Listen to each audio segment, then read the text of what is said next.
the month of January, our fellows are focused on the theme of love and obedience. So in other words, what does it mean to love God? What does it mean to love our neighbor? What does it mean to be obedient to God by loving? It's a wonderful theme, a wonderful study. And arguably, this matter of love is one of the most important issues that we find in Scripture. In fact, many people have argued, and I certainly would agree, that the Christian life can be well summarized or well described as a life of learning how to love. When in fact we learn how to love, then we are being made holy. Think about it this way. Holiness isn't just doing or learning how to avoid all the wrong things. Holiness is actually a process wherein we become selfless enough that we actually desire the good of every other human being in our lives, so that we actually desire the good of our spouse, we desire the good of our neighbor, we desire the good of our children, and not only do we desire it, but we can actually actively work for the good of others. Imagine if all of your relationships were characterized like that.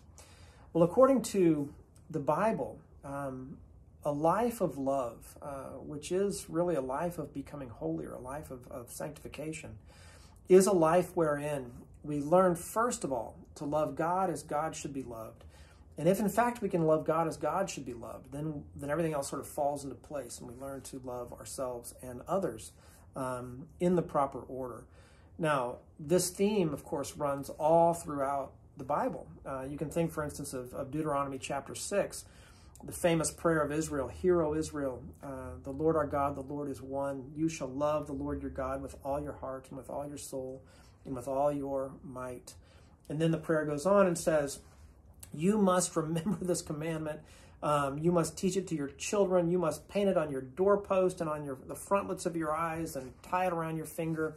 In other words, be a people, be a community obsessed with loving God. Then, much later in the Bible, Jesus is asked by one of the Pharisees, what is the greatest commandment of all? And he simply repeats the Shema and says, you shall love the Lord with all your heart, soul, strength, and mind. And you shall love your neighbor as yourself. And then he says, all the law and all the prophets are summed up in these two commandments. In other words, the whole moral teaching of the Old Testament is summed up in this: love the Lord your God with all your heart, soul, strength, and mind, and love your neighbor as yourself. Then, of course, there are many other passages dealing with love, but perhaps the most wonderful book about love in all of the New Testament is the first epistle of John. And it's in that epistle that we learn for the first time that God himself is love. And we learn that we cannot even hope to know God unless we actually love. And so love is a big deal. And because it is, I want to recommend a couple of books to you that have a great deal to say about love and have really shaped the way that I understand this particular theme. The first one is a book written by Augustine of Hippo, St. Augustine of Hippo, who was a late 4th century Christian bishop and theologian who lived into the 5th century, actually lived as Rome fell and his region of North Africa fell also to the barbarians.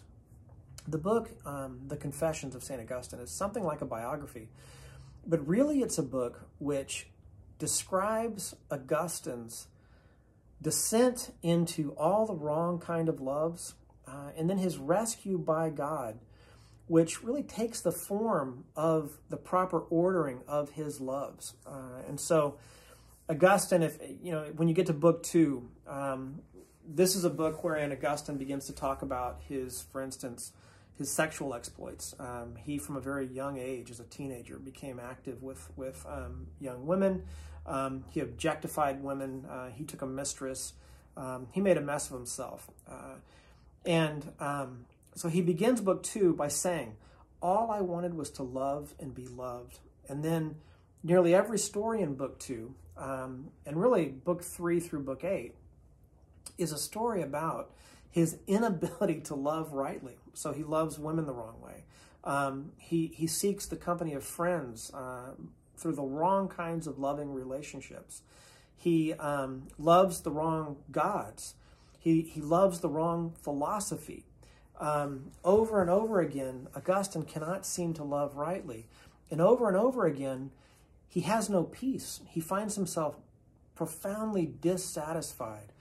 And so the irony about this is that in Augustine's mind, it was God who put that strong desire for love in his heart. And it was God who made him incapable of ever resting or knowing peace so long as he was not loving rightly. So in every one of his ill-fated loves, he finds profound dissatisfaction and even sort of inner turmoil. And he comes to recognize that it is in fact God who is not only causing the kind of internal turmoil, but also bringing people into his life to sort of nudge him along, bringing him ultimately into the faith. By the time you get to Book 8 of the Confessions, Augustine makes this famous statement, "Lord, give me chastity, but not yet." In other words, he had come to recognize that he wanted to love God desperately, but he just couldn't bring himself to do so. And so he prayed that God would help him to do so. And of course, in the end, God does. And there's more to the story, but it is a wonderful, wonderful story about what it means to love wrongly and then have one's love transformed by God. And so the Confessions of Augustine is a classic. It is one of the most read books in all of Christian history, and I highly recommend it. Another book I'd like to recommend is The Four Loves by C.S. Lewis.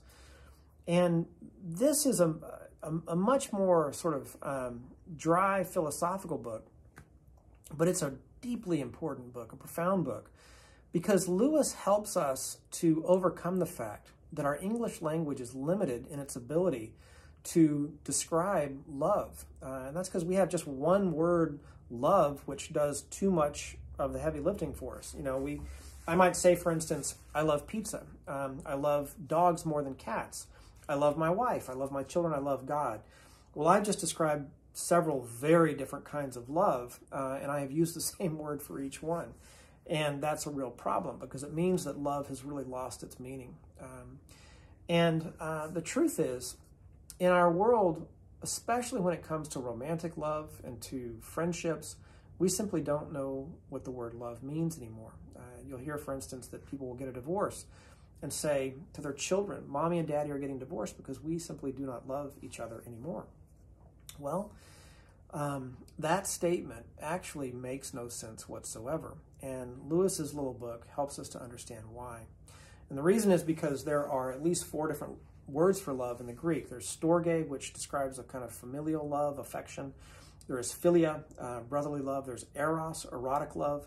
And then there is agape, which is a self-sacrificial kind of giving love, which is best exemplified by Jesus Christ on the cross. And the interesting thing is that family affection, friendship, romantic, sensual relationships can all go terribly astray. And so all of these loves can be very disordered.